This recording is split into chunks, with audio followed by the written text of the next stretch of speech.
angry at God, wondering, Lord, what in the world are you doing? Because I didn't do anything. I was at Saddleback Church, and now I'm unemployed. I have no prospects for the future.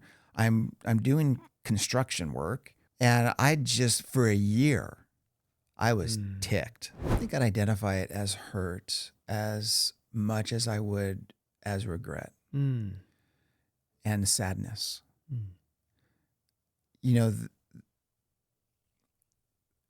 The truth is, Dana, when I get to heaven, there's a child there waiting for me.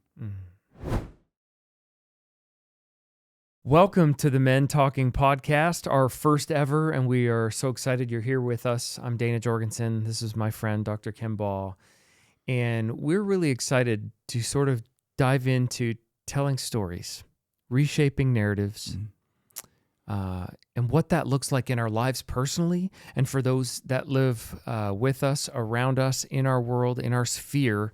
But we really believe and felt called to sit here and have these conversations about really hard things, sometimes comfortable, sometimes uncomfortable, about family, about friends, about life, about what's really going on inside of us as people, and truly just being honest with what's the hardest person is ourself. And that honesty can be really hard, but the story matters.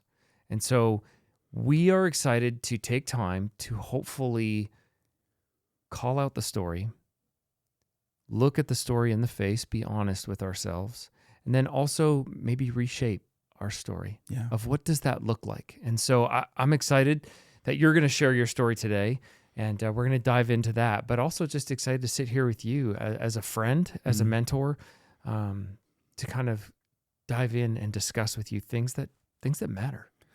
Yeah, thanks, Dana, for that. It does matter. And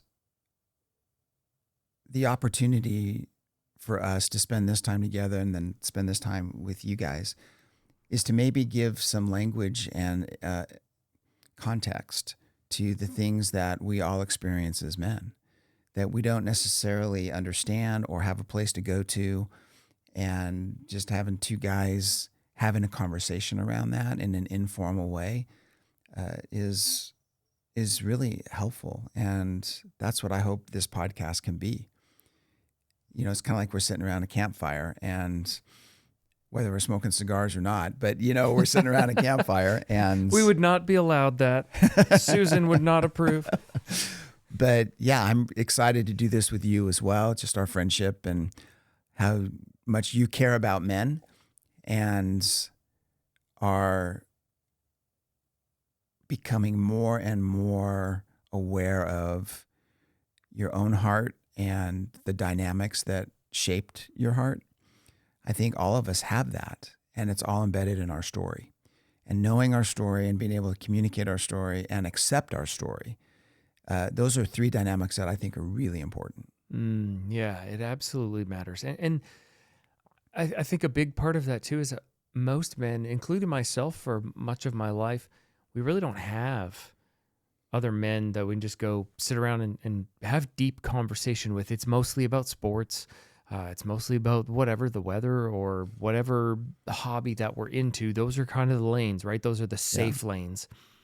Guys, I think our hope is like we can divert off of those safe paths for a moment and just go, hey, let's venture over here, because let's be honest, that exists. And those pains, those hurts, those feelings, those emotions, those struggles, those hang-ups, those addictions, they exist. Whether you want to be honest about them or not, they're there. And so no judgment from us. We just want to have a conversation. Well, and for us to be able to name those things, Dana, and see the source that is underneath it, will really equip us to not get ambushed by those things down the road.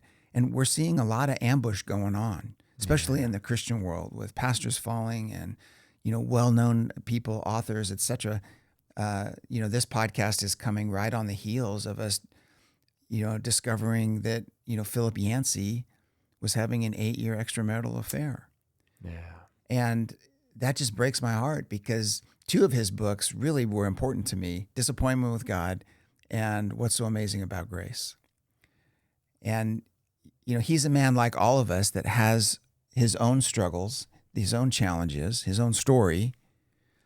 And what breaks my heart now is that his entire life's work, whether it should be or not, is being affected by, those actions. And it's too easy to just say, well, that was just sin and, he shouldn't have done that. Well, duh. There's a reason why we do what we do. There's sources behind that.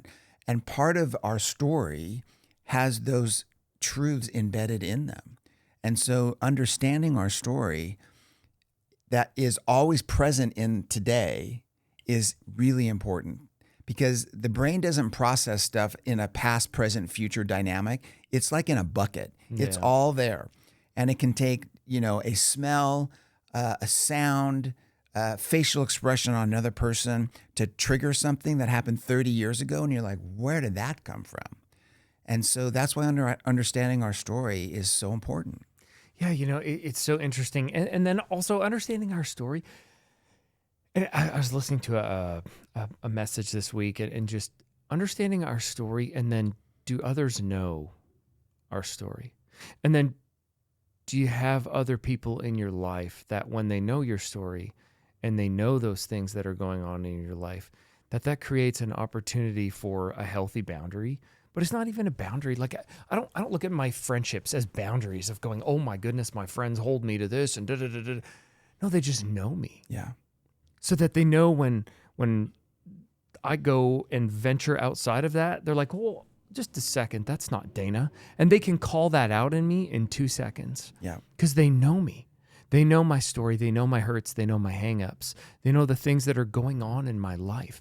Yes, my wife exists. Julie is an awesome person that I confide so much of my life in. But we're also looking at a lot of these people, these moral failures that are going on every which way. It doesn't matter, Christian, non-Christian. Yeah. Moral failures at the top of all these companies. It's lonely at the top. No one can tell them no. I bet you they don't have people that really genuinely know them, right? Again, we're going to get into all these different topics, but it's just so top plate right now to sit here with you and dive into our stories where I already know your story, but we're going to share our stories. Yeah. And the power that is in sharing that for other men to pick up those pieces and go, yeah, my parents got divorced too. Yeah, my family was broken here too. Yeah, I hurt in that too. There's nothing new under the sun. No. But the fact that we know we're not on our own is life-changing. And having those other people to grab us. This message talking about the 4 men, friends, lowering their friend down through the rooftop, to see Jesus. And the question was, do you have 4 friends? I'm in my 40s. That's a tough question, and we're busy, kids and life and all that. Do you have 4 friends? And then do you have 4 friends that know you well enough when you're hurt? Do you have 4 friends that know you well enough when you're hurt to take you somewhere to get you healing? And do you trust those 4 friends? And will those 4 friends see through any shame and guilt and all the other stuff? Oh, I'm fine. Oh, I'm fine. Oh, I'm fine. No, they're going to get you out. So, in all that, our stories matter. Excited to start there and excited to share this journey with you, Ken. So let's do a little bit of a life linear story of you as an introduction here to our podcast. And so let's start with, where'd you grow up? Yeah, so I grew up in South Orange County and California. My early childhood was in Glendale, California, and probably the majority of my memories around that, riding your bike and out in the neighborhood. Back then we'd actually leave at the crack of dawn and come home at dark. Yeah. And our parents had no idea where we were, you Yep. know. I was watching this YouTube thing not long ago about, kids who grew up during the 70s and just how different it was. Oh, how good they had it. Let's be honest. Let's be honest. And then when I think about all the stuff that we used to do on our bikes and, jumping stuff, and just like, how in the world did we survive? We weren't wearing helmets. We weren't wearing any kind of, personal protective devices or anything. And yet we're here. You didn't have Life 360 on a phone so your Right. parents could track you. No. So, maybe a few concussions later and some stitches and some life lessons. But yeah, so those are just kind of my early years. One of the things that probably shaped me more than anything else is when my parents divorced when I was 5 years old. And back in the 80s especially, there was a lot of writing that was going on about adult children of divorce and the effects of that. But man, I haven't seen anything new on that come out in decades. But it's a devastating experience, especially for me back then, because divorce wasn't nearly as common as it is today. So there was something kind of different about you if you come from a divorced home that your friends didn't experience. So now you're already, right? I mean, the peer pressure is tough enough as it is when you're kids, but now there's something that's demonstratively different about you than everybody else. And so I think some of those experiences, even with the neighborhood kids and in my own heart, as a result of experiencing that brokenness in my home, really shaped me and has really helped to, as I've kind of unpacked that, and I'm still unpacking it. I mean, I had a session yesterday with my mentor, who's a psychologist, and we got into some of this stuff that was like, dang, I'm 61 years old, and I'm still dealing with stuff that happened back when I was 5, 6, 7 years old, which again proves my point that the past is never in the past. You know, we think we lock it in a vault and it never affects us anymore. And the truth is, it's all there just waiting to get triggered by something in the present.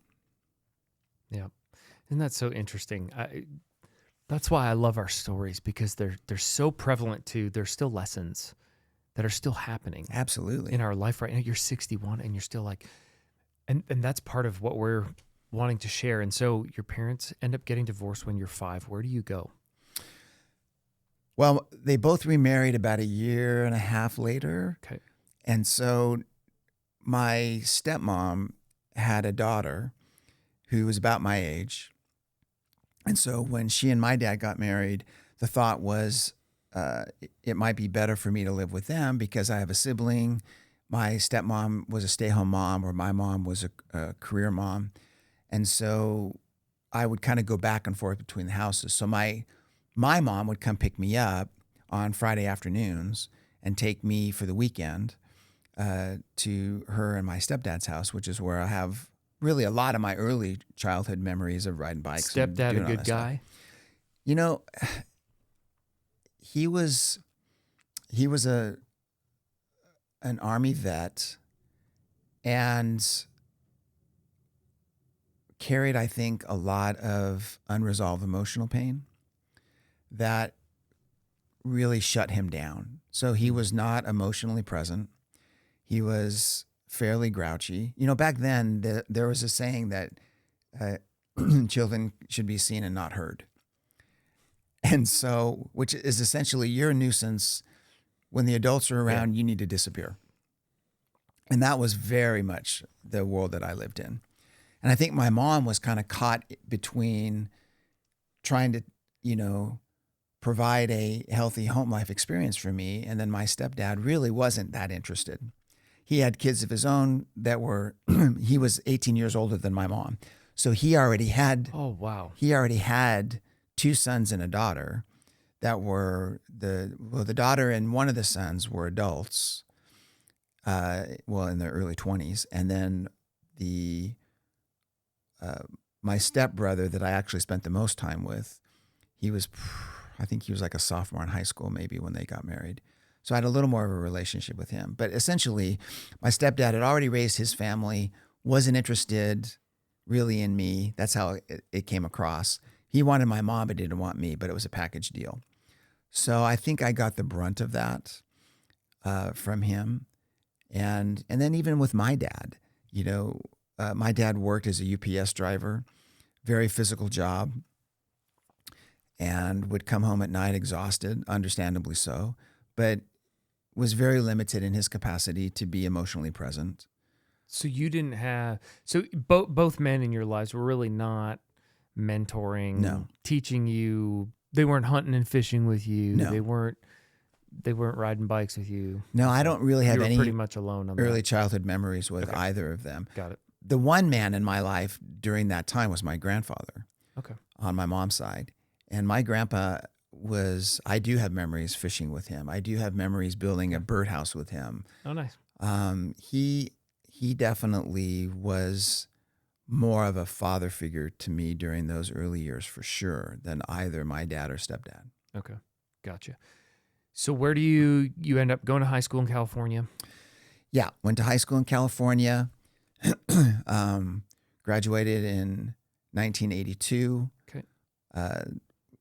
Decided, we need to back up just a little bit because when I was 12 years old, I moved to southern Utah with my grandparents to live on my stepdad and mom's ranch. They worked for a power company in California and were going to be transferred up there. So they bought a 130-acre ranch that they were going to commute back and forth to. I moved up with my grandparents early in anticipation for them to follow, when things got going with this power plant project. And so that ended up getting delayed and was eventually canceled. But I lived there with my grandparents in southern Utah for 3.5 years. Okay.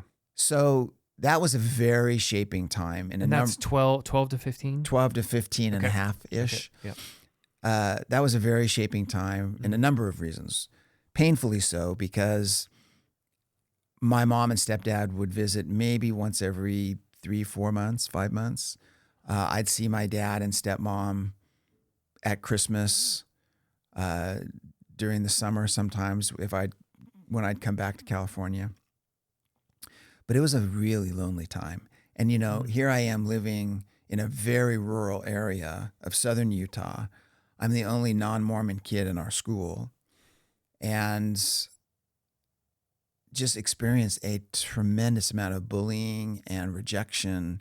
And it was really hard. And I don't remember ever really talking to my grandparents about it. I don't know why. It's not that they wouldn't have been able to comfort me or be responsive to that, because they certainly would have. But for whatever reason, I felt like I got to go this alone. And so it was a really... Like bullied how? Oh gosh. Physically? Physically. Really? Definitely emotionally. Wow. Okay. Humiliated in front of others. Sitting, you get on the bus and you're walking down the middle aisle on the bus and you're kind of looking for somebody to invite you to sit next to them, and nobody. So you're looking for the empty seat, or then you got to sit next to somebody who's just, kind of. It's like Forrest Gump. Seats totally. taken. Yeah. Okay. Totally. Yeah. And it's brutal. Kids are brutal. Yeah. Oh yeah. And then, eating lunch by yourself, playing basketball, and, not getting the ball passed to you. I mean, just, it was very, very difficult. Gotcha. And then, there was fights and kids picking on me. And, I was a pretty sensitive child, and would certainly avoid physical confrontation. But if you put me in a corner and come at me, I'm going to come out swinging. And that happened a couple times. Wow. So not an easy time of life, especially for a boy. Yeah. But the positive side of that was I grew up, during those years on a working ranch, was driving a tractor at 12 years old and cutting down hay and mending fences and working with cattle, and had my own horse. And, that's where I learned how to handle guns safely and hunting and all of that stuff. And that's all very positive. Yeah. But the negative was certainly there. So then I moved back to California about 15 and a half, started high school there in Mission Viejo, California, and then went through high school there. Okay. So go through high school.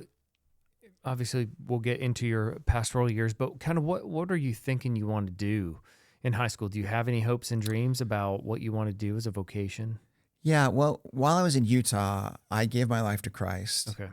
After watching a Billy Graham crusade. My grandpa was a retired minister. And so I remember that night, it was December 12th, 1976. Huh. I said, Grandpa, how do I ask Jesus into my heart? And so he prayed with me. And I had a pretty emotional experience because I remember as a 12-year-old little boy, the next morning I was out chopping wood and I sensed a direct calling from God. It wasn't audible, but it was Okay, so young. Wow. pretty powerful Yep. to go into full-time ministry. Okay. But being a pastor, and then my mom grew up as a pastor's kid, as a PK, she wasn't super excited about me going into ministry because back then in the denomination my grandpa was a part of, it was kind of a badge of honor for your pastor to really live on the verge of poverty. Yeah. And it was a very legalistic environment. You know, she couldn't wear makeup. She couldn't go to movies. You know, you can't play cards. You can't do any of that kind of stuff. And so she didn't have a lot of fond memories of my grandpa being a minister. So she kind of discouraged me, not directly, but she just said, honey, if you become a minister, you're not going to be able to provide for your family. It's just, kind of just think that through, so to speak. Well, it's now I'm living in this tension of feeling like God's called me to this. And now my mom is discouraging me from this. And so I started thinking about becoming an attorney. And for whatever reason, I was thinking about corporate law I don't know why. Okay, sure. So yeah, in my later years of high school, that was my plan. I was going to go into, and I had no idea what that meant. Sure. I was clueless. Yeah. Girlfriends in high school? No girlfriends? Yeah, I had my sophomore year, I started dating a girl that we were together quite a long time. Yeah. And, she had siblings. She was English, so her family was, English, and just had a different vibe in the home. Her dad was very troubled. He was actually, I believe, diagnosed as a schizophrenic, but there was a side of him that was so loving and warm and kind. And her mom was a school teacher. And so even though there was a lot of tension and chaos in their home, it was a family. Yeah. And there was something about that really drew me in. And so it wasn't just her and my's relationship, but it was her family. And those two things working together. But that was primarily, just kind of an opposite sex relationship that I had when I was in high school. Yep. Because I was really involved in athletics, basketball, and track. And in my freshman year, I played in the marching band. I played trumpet. And so there came a point where I had to make a decision whether I was going to do athletics or music. And I chose athletics, which was probably the better decision on my part. That's awesome. So, okay, graduate high school, moving on to college. Yeah. Where did you get accepted? Where'd you go? So I went to the junior college for 2 years, did my general ed there. Yeah. And then I met Susan, who's currently my wife. So Susan and I, this will be our 40th wedding anniversary this April, April 12th. We got married in 1986. So I graduated high school in 1982, and we got married in 1986. Okay. And so when I finished my general ed, I was getting ready to go to a small college in Northern California to play basketball. And that was kind of my dream. Okay. But I met Susan literally, I think it was 2 weeks before I was supposed to go away to school. And I'd already gone up there. I'd already been accepted to school. I'd already tried out for the team, made the team. Everything was great. And then I meet this woman that I'm thinking, oh my gosh, she is the greatest thing that I've ever met. She's the most beautiful inside and out. And just, I was just completely undone. But I realized if I moved to Northern California, she's, hairstylist in Southern California, that ain't going to work. So I remember calling my stepmom because she was going to help financially, with my senior year of college. And I told her, I said, Mom, I don't think I want to go to Bethany Bible College. And I want to go to Biola University. And she's like, she said, honey, I'm not sure we can afford that. And I said, okay, I understand. I said, but I met this girl, right? And, it was just kind of crazy. Thankfully, my stepmom was able to make it work. And so I ended up doing my last 2 years at Biola University in Christian education and Bible as a means of preparing to go into full-time ministry. Okay. All right. So college, first job out of college. So I was doing some internships with churches. I was working at an evangelical free church. Okay. But I actually started at Saddleback Church. Okay. Saddleback started in 1982. So I was a sophomore in high school, and I started attending Saddleback when there was like 200 people, Okay. in the Yeah. auditorium. And, Rick Warren was probably one of the most affable, warm human beings I'd ever met. And in those early days, especially, you had a lot more interaction with him than, years later. I was actually on staff at Saddleback down the road. We'll get to that. But those were important years for me. And so I did an internship there with the youth ministry, did an internship at the Evangelical Free Church with the young adult ministry. And then I actually ended up starting my own business as a mobile auto detailer. Okay. Before there was one on every corner. Yeah. And so I had an auto detailing company. I had a couple trucks and grew to a couple guys working for me. And, it just kind of took off and was really a blessing because before we went to seminary, I actually sold the company, and the money that we made from that actually paid for 3/4 of seminary. Oh, interesting. Yeah. Okay. So you kind of grew the business and then sold the book of Yep. business. Okay. Got it. Yeah. Okay. So where are things with Susan through seminary? Okay, so we got married in 86. Jessie, our oldest daughter, was born in 87. Yep. And we lived in this little townhome while I had my auto detailing business.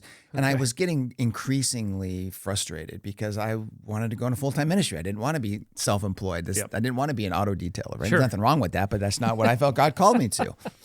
And so I remember the pastor and the associate pastor at this Evangelical Free Church, the associate pastor and I became really good friends, and I worked with him in this young adult ministry. And the senior pastor called me into his office one day, and Doug, the associate pastor, was there too. And I'm like, uh-oh, am I in trouble? And Don Smith was the senior pastor, and he said, Ken, we really feel like it's time for you to go to seminary. And I was like, oh. Well, Don had gone to Trinity Seminary in Chicago, and I'm like, I ain't going to Chicago.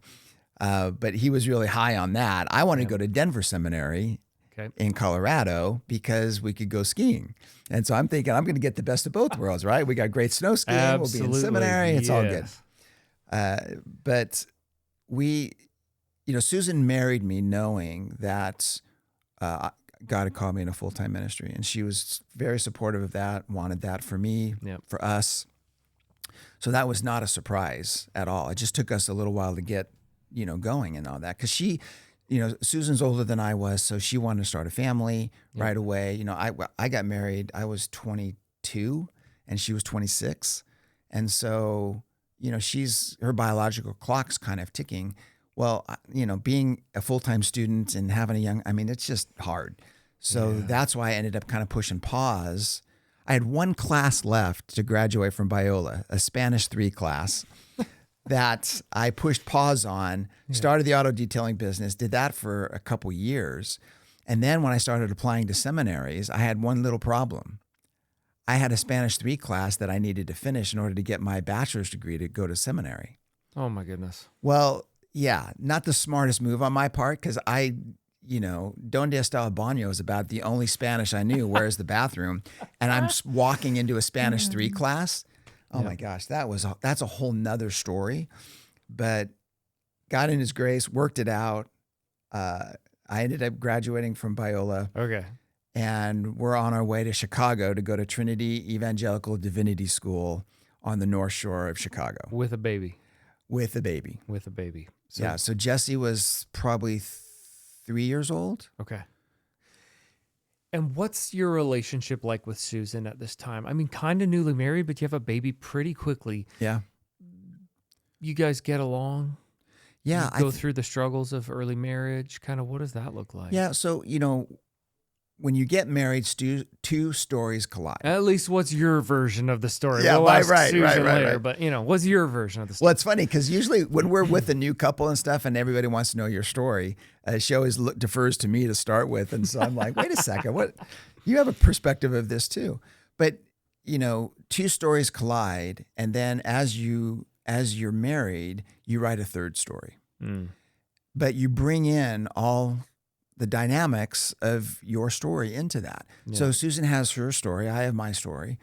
And I'd say our first year of marriage was very difficult because she had some life experiences of trauma that really led to her being guarded. And I am like all in, right? So kind of part of my thing is, so essentially I'm like chasing her around the house basically. And we all are, buddy. We all chase our wives around the house. Let's be honest. That's not different.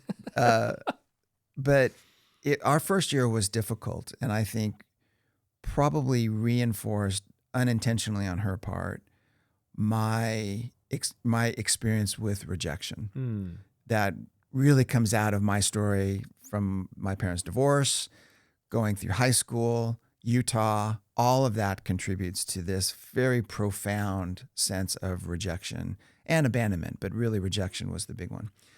And our first year of marriage just reinforced that. So it was hard. Okay. But, we had the three things that I think are essential for marriage. We had Christ, we had character, even though it was young character, but there was a substance there, and we had chemistry. Yep. And I think those three C's, if you will, serve you well. Somebody might say, well, chemistry, that's kind of shallow and stuff. It's like, no, it's not, No. I wanted a hot wife, and I married a hot wife, and she's still hot, even 40 years later to me. But I know that woman, and I know her heart. And Susan she is as beautiful inside as she is outside. She is one of those human beings. I've known some wonderful people in my life and ministry, but I would say Susan is still the most amazing human being I've ever met.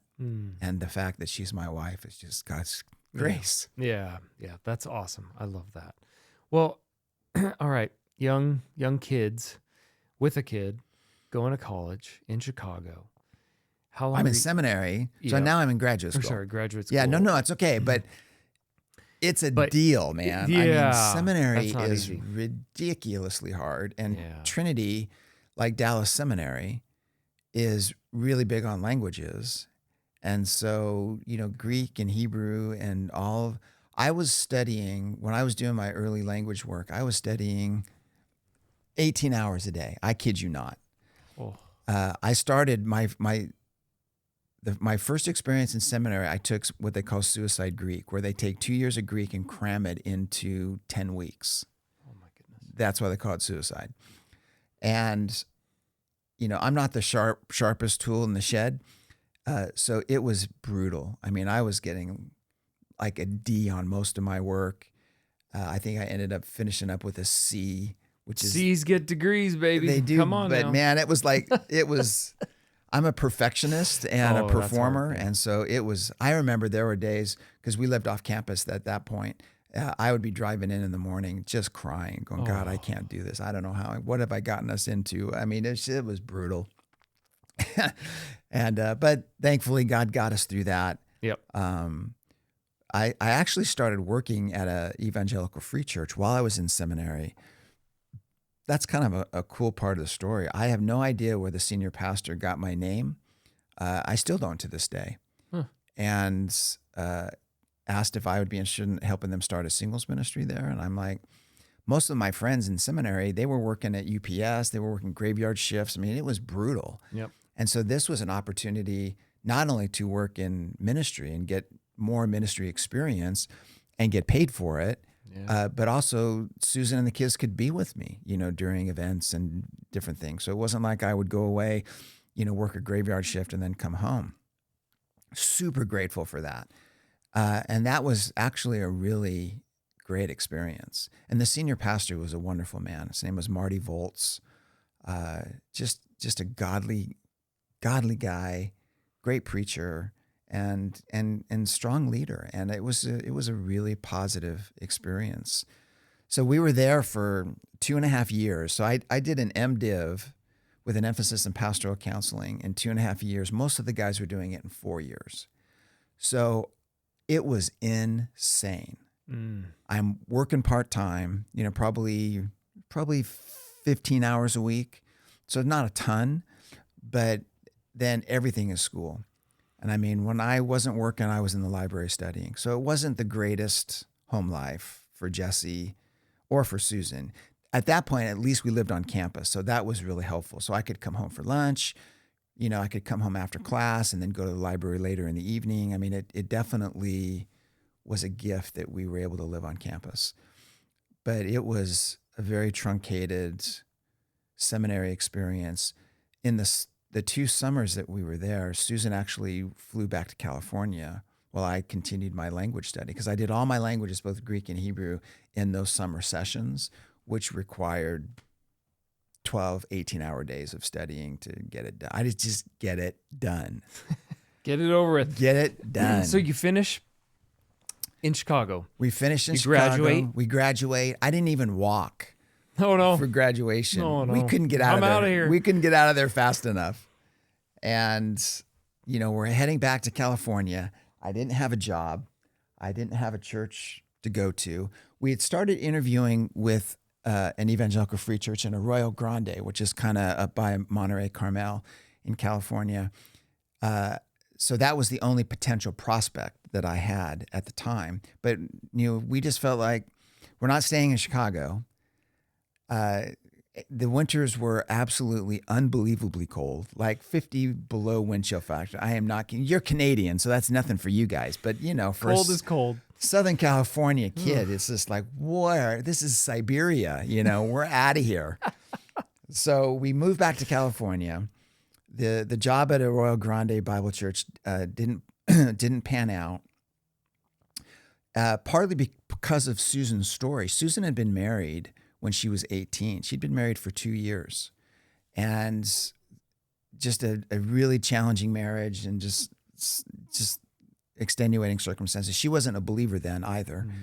And so the elder board was concerned about that. And oh my goodness. I remember Wow. we had that conversation with the board of elders, and I remember saying to Susan, I said, honey, because, she felt terrible. That also happened, fast forward, at the Evangelical Free Church in Fullerton, Chuck Swindoll's church, because I was going to go on staff there at one point. But I just told Susan with Arroyo Grande, that was our first experience with that. I said, honey, we can't be in a church where our story isn't part of our ministry. Oof. I mean, I have my own prodigal story that we can get into at some point. So, I've got my own issues that I bring into this. That included abortion, that included alcoholism, well, maybe not alcoholism, but just abusing alcohol for sure. Sexual promiscuity. I mean, trust me, I got my own junk that I'm bringing in, not only to the marriage, but also into the ministry. And there's a brokenness there that is part of what, out of God's redemptive process, uses to help other people experience God's grace. And I am a trophy of God's grace. And I've always led and preached with a sense of vulnerability around that, because I don't want anybody thinking that, oh, Pastor Ken, he's got his act together and he's got all this dialed in. It's like, no, man, I am a work in progress, and I'm 61 years old and I'm still a work in progress. But God's grace is manifested through that weakness and that part of my story. So for Susan, that was really devastating. I ended up getting a job at New Life Treatment Center. Because part of my graduate degree was in pastoral counseling. So I had almost a second master's in marriage family therapy. And so I had a lot of training and experience in the area of psychology. And so I started working at this inpatient treatment center with Steve Arterburn. And they bought another company called the Fred Gross Christian Therapy Program. I was working in the call center there. So basically, from the radio show that they had with Steve Arterburn and John Townsend and Henry Cloud were part of it back in the day, people would call in, and we would work with them, and depending on their situation, and if they needed it, we'd help get them admitted to an inpatient treatment program. So I did that for almost a year, a little over a year. And I was commuting from South Orange County up to La Mirada, which, is with traffic and everything, is a good hour and 15 plus commute. So let's pause on the moving around and the work and all the other stuff and just take a moment to dive into some of the things that you had talked about. Like, it's interesting. It's so long ago, but again, it's the same thing that comes up, right? And I can kind of hear the tremor in your voice and that pain in that past. But if you're willing to at least share a little bit about what are those things, with the abortion and the other women, and what is that comes up in you, that pain, that you kind of take a moment and a pause? There's still hurt there that you feel like you haven't dealt with in your life, or is it more just like, man, that was just a painful time and it hurts to talk about it? Or what is that comes up inside of us when that happens?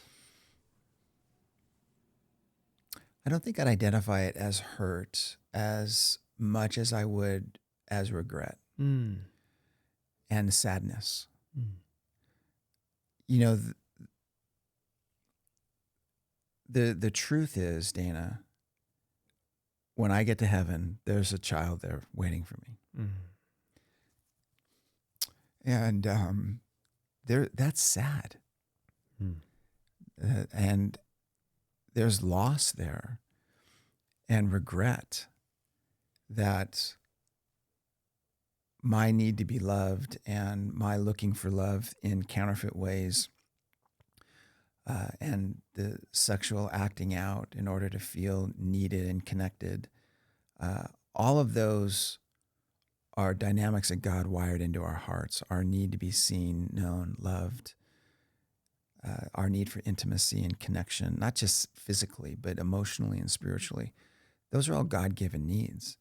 But in our brokenness, we tend to reach for those things in counterfeit ways. Yeah. And I was certainly doing that. And there's consequences for that. So the tremor in my voice is just the reality of the consequences of sin.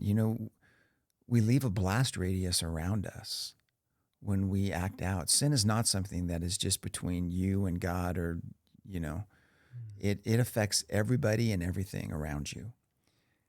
And that's why it's so devastating. And I think that's why God hates it so much. He doesn't hate the sinner. He hates the sin, because the sin is what keeps us from him. The sin is what perpetuates our pain and our wounding of other people in order to numb and cope with and deal with our pain. And so there's things that I know today that were driving that acting out behavior. And it's not an excuse. Sin is sin. But there's reasons why we do what we do. And there's things that shape us, right? My early childhood experiences. And again, I'm not blaming that. I'm not blaming this behavior on those things.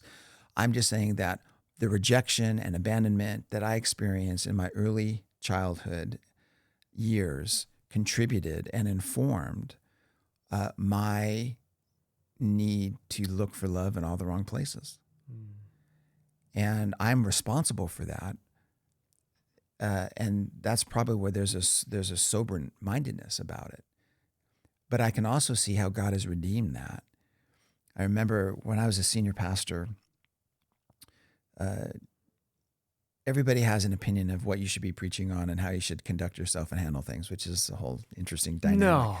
One of those things is that when Pro-Life Sunday rolled around every year, there were people in the congregation who really wanted to make that a platform. And out of their zeal for the unborn, they tend to use it as a sledgehammer and weaponize it to where it is devastating for the people that have experienced that. So here now I'm a senior pastor and I'm able to stand before the congregation and share my story with them. I had the capacity, because of my story, to have empathy and compassion for those who were going through what I went through without condemnation and judgment. But I could also promote, God's love for the unborn. It didn't create a tension for me. Now, there are always those people who didn't think I was hard enough on it, and but that's going to always be the case. But it enabled me to speak to that specifically in a way that I couldn't speak to without having gone through that experience. And there's been other things in my life that have other experiences that God has redeemed and used in ways that have helped others that I look back on, and I'm grateful that God can bring good out of bad, even our bad choices. And His grace is manifested through those dynamics. So the gratitude that is an outcome of some of the sin in my past is part of my story, but it really matters to me. And it's something that I really try to help other guys just in my coaching and pastoral counseling practice that I have, to help them see that. Yeah, and I think it's so true that two things can be true at the same time, where you can hold that pain and go, man, that's a really painful, I'm ashamed of my past to a certain degree, but also God has so redeemed it. And both of those things can be true at the same time. Just because God redeems it, it doesn't necessarily take away that pain all the time. Right. It definitely changes its course. Well, and I think that's one of the place it holds. consequences. I think the ongoing pain, I'm not talking about toxic shame. Yeah, correct. I'm talking about consequences of sin that you regret and grieve and feel sad about. Yeah, and I think as men, we rarely make any space, if ever, or any time ever. No, we're moving on. No, I'm a fixer. I'm going to and that's why I want to pause for a second and go, let's acknowledge as men and as brothers, as friends, those things. Because it's like, that's what we need to pause and stop and go, a lot of guys, well, no, I just don't want to, blah, blah, blah, blah. And it's like, no, just acknowledge it. It's okay. We acknowledge it. We agree God is a God of redeeming grace and doing that, and now we can move on.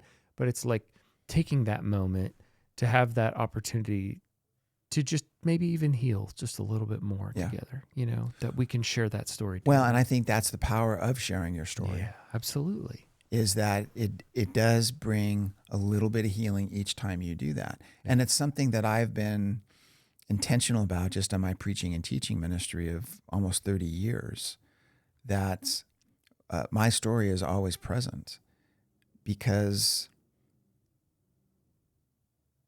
God's power is perfected in our weakness and in our own brokenness. God can bring beauty out of the ashes. And He does that through forgiveness as we confess. He does that through His understanding of us, and He knows the woundedness of our past. He knows why we do what we do. He knows what informs our behavior and why we reach for, relationships or chemicals or pornography or alcohol, whatever it is, that He knows why we reach for those things. It's not out of a sense of rebellion. Sometimes it is, but most of the time my experience is it's not. Yeah. It's out of a need to cope with and numb unresolved emotional pain. Mm-hmm. Absolutely. And yet, sadly, I think a lot of preaching is about focusing on sin and stop it, which is, again, duh, but that's not very helpful.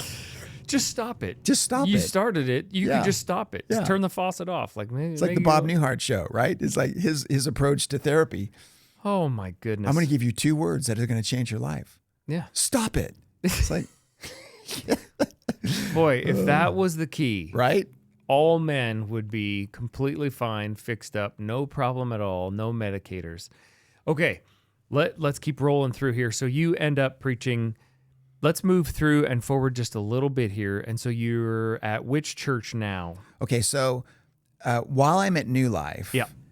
So I'm working the call center. I'm on the phones all Okay. day receiving calls. Yeah. And there's like 6 of us in this call center. And one of the guys one afternoon said, "Hey, Ken, Rick Warren's on the phone. Wants to talk to you." I'm like, I hadn't talked to Rick in a couple of years. Okay.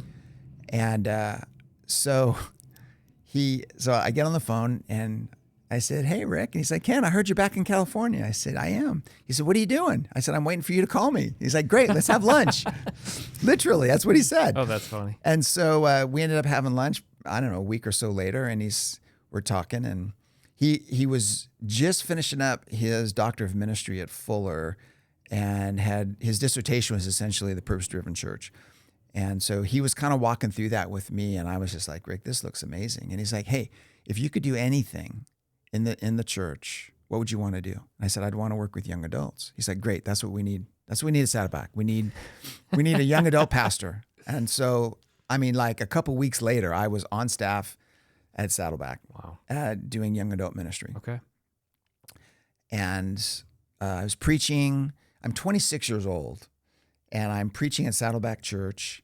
I'm, experiencing all of the early excitement at Saddleback and the crazy growth and Rick's leadership and his warmth and friendship. I mean, he was wonderful. Yep.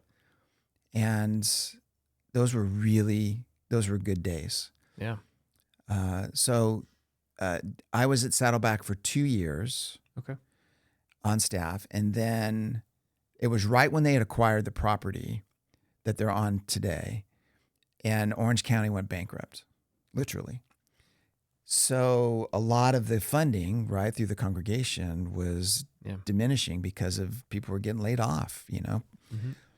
And so Saddleback went through 3 levels of layoffs. And one afternoon, my boss, Tom Holliday, who was Rick's brother-in-law, great guy, said, "Hey, Ken, Rick needs to talk to you." And I'm like, "Okay." So I go walking in, and they had prior to that asked if I would be willing to become the junior high pastor, because the young adult ministry wasn't as big a ministry as junior high, and they needed somebody, that's more of an official ministry of the church. That's really a needed thing. And I just said, "Gosh, that's just not what I feel God calling me to. I really feel like, my generation is where he wants me." So anyway, I go into Rick's office, and Rick's standing behind his desk, and he looks at me and he says, "Ken, I can't believe I have to do this, but I have to let you go." And I was like, "What?" Oh, I mean, I was dumbfounded, and he was so kind and so sad about it, but that was it. So now I find myself, 2 years out of seminary, and just all of the pain and agony of that process, being at Saddleback Church, where are you going to go after that, right? This is like the gold ring. And now I'm out on the street. I mean, metaphorically speaking. And what in the world am I going to do? I mean, I was absolutely blown out of the water. Never in my wildest imagination would I dream that Rick would let me go. So now, if I would have gone back and taken the junior high position, I, might still be there today. Who knows? Yep. But I didn't. And in God's sovereignty, right? That's all part of his plan that I wasn't seeing at the time. Yeah. But as I look back on it now, 30 plus years ago, I can see God's hand in all of that. Yeah. So interesting. What comes of that? So you end up there for 2 years, time out.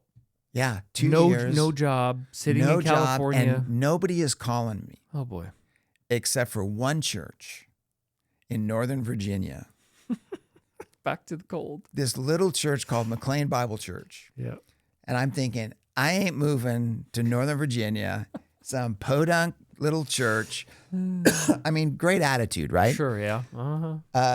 Real California if you can. No, Yeah. I'm just kidding. I mean, the farthest I wanted to get to the East, or the closest I wanted to get to the East Coast, or had been, was Chicago. And that, so I'm thinking, what am I going to do? Yeah. So Susan's dad was a carpenter, and I used to work with him in the early days of our marriage. And so he taught me carpentry. And so I had a skill that then I was like, well, I guess I got to do something to make money. Yep. So I started kind of doing handyman work, and I was fixing toilets and doing handyman work. I ended up getting a job remodeling a photography studio in Laguna Beach. So I'm driving there every morning by myself, angry at God, wondering, Lord, what in the world are you doing? Because I didn't do anything. I was at Saddleback Church, and now I'm unemployed. I have no prospects for the future. I'm doing construction work, which is, again, fine, but not what God called me to do. And for a year, I was ticked. I was pissed. Let's just be honest. I was not a happy camper. And I'm sure I wasn't fun to live with during that time either. But this guy at McLean Bible Church, the executive pastor, named Ron Johnson, he kept calling me. And he'd actually called me before I left Saddleback. And he said, hey, Ken, do you know of anybody who's doing young adult ministry like what you're doing at Saddleback? And, we'd really be interested in talking to that person. And, oh, by the way, would you be interested? And I remember my first conversation with Ron, and I was just kind of like, aren't you cute kind of a thing. I'm going to leave Saddleback Church to go to McLean Bible Church. I don't think so. And so, again, just my arrogance. And I just look back on that. And now I kind of cringe at my younger self. And I think that's some of what God was working out in me, honestly, during that year of unemployment from the church. So anyways, long story short, Ron kept calling me. I kept declining. He's like, look, finally he called me one day and he said, Ken, would you at least pray about this? And I'm like, because I hadn't, to be honest, wasn't interested, not moving to Virginia. And I was honest with him about that. And I said, no. And he said, well, would you pray about it? Okay, fine. So I started praying about it. Then he called me maybe a couple of weeks later and he said, look, you and Susan, would you just fly out here, just spend the weekend with us, get to know us a little bit, let us get to know you. We have a singles ministry here, maybe speak at that, one of the evenings. And and I'm like, look, Ron, I'm not interested in moving to Virginia. I'm not moving to Virginia. So if we come, I said this to him, I'll consider this a paid vacation. I've never been to Washington, D.C. That's an arrogant move. I mean, right? That's all right. It's like, who is this guy? And somehow he saw through it. All right. And, so yes, we'll come for the weekend. So we fly out there. We actually had a great time. I met this, and the church was about 1,200 people at the time. So, compared to Saddleback, it was very small. And I remember Susan and I were sitting in the service Sunday morning, and they're in pews, very conservative. And again, I'm, contemporary Saddleback Church. And I mean, it's like, it's not a fit. Yeah. But Lon preached, and I remember leaning over to Susan and I said, wow, this guy's got what it takes. This is going to become a mega church. I said that. And I'm not a prophet or the son of a prophet, as far as I know. But I saw something in Lon that was extraordinary. And so anyways, we had a great time. I preached at the singles, I spoke at the singles group, and there was maybe 30, 40 singles in their single adult ministry. So a real small ministry. And that was fine. But God wasn't calling me to singles ministry. He was calling me to young adult ministry. Those were very different things back in that day. And I remember Ron was driving us to the airport, and our time there went really well. Okay. And so he was thinking, we got him hooked, right? No, we just got to reel him in. And I remember he dropped us off at the airport, and I said, Ron, thank you. This was really a great time. Yeah. And I really appreciate it. And he's like, great. And I said, but we're not interested. And I could just kind of see his heart just kind of, and I think he was, disappointed. So we got out, flew back home. Done. Well, I still didn't have anything. And, church-wise, and I'm still unhappy and doing construction. This isn't what God called me to do. So, man, I'm kind of in this weird, funky place. Not a good place. So back to construction you go. Back to construction I go. What's Susan's take on this whole thing? What does she say? Susan is much more adventurous than I am. Yep. I am the reluctant, not doing it, kicking and screaming, where she was open to it. She really was. And now I don't think she was relishing, leaving her family and just, Southern California and all of our life experience there. But I think she was open to it. But here's a fun part of the story. Probably a week later, Lon calls. And he said, "Hey, Ken, it's Lon Solomon." And I'm like, "Hey, Lon." I'm thinking, why is he calling me? And he said, I was talking to Ron Johnson, and he told me that you had some concerns about,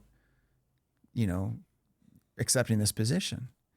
And I had told Ron, I said, "Look, Ron, A, it's not enough money. You're not offering me enough salary. B, you guys are way too conservative for a young adult ministry that I would even want to start here. You're still singing out of hymnals and sitting in pews. And I mean, I hate even saying this. This is like, it's terrible. And, it just from a philosophy of ministry, blah, blah, blah. It's just not a good fit." So Lon kind of goes through the list that I'd given Ron. And I said, "Yeah, Lon, that's how I feel." Well, Lon's a Jewish believer, so he's like a no-nonsense guy. He like kind of cuts through it. Very strong leader, godly man. And he said, "Okay." He said, "I understand." He said, "Let me ask you a question." He said, "If I can get a yes to all of your concerns, I can't do that without going back to the elders. If I can get a yes to this, will you come?" Well, I knew he couldn't. Oh. And so I said, "Yeah, we'll come." Called his bluff. All right. And he's like, "Okay." So we hang up. I didn't even tell Susan we had this conversation because I knew it wasn't going to happen. Right? It's like, I'm done. Yep. So I don't know if it was a week or two later, I get another phone call. He's like, "Hey, Ken, it's Lon Solomon." I said, "Hey, Lon." He's like, "When are you coming?" It's exactly what he said. "When are you coming?" I'm like, "Excuse me?" He said, "Yeah, I went back to the elders and they gave me a green light on all the concerns you had." And I like went white. I'm like, "Oh, crap." And I said, he said, "You're coming, right?" Because I made a commitment to do that. Oof. And I'm like, "Yeah." And so I hang the phone up and I'm thinking, I need to go have a conversation with Susan. So I go down, we were living in this little townhome in Aliso Viejo, California. I remember going downstairs and she was in the kitchen. And I remember I jumped up on the counter and I'm sitting there and she turned and looked at me and she said, "What is the matter?" It's like, "What have you done?" And I'm like, "That phone call that just came in?" She's like, "Yeah." I said, "That was Lon Solomon." And she said, "Oh, what did he want?" Well, turns out that I talked to him a couple weeks ago and I told her the story, right? And she looked at me. And so he asked me when we're moving to Virginia. And she looked at me, Dana, and she said, "We need to do this."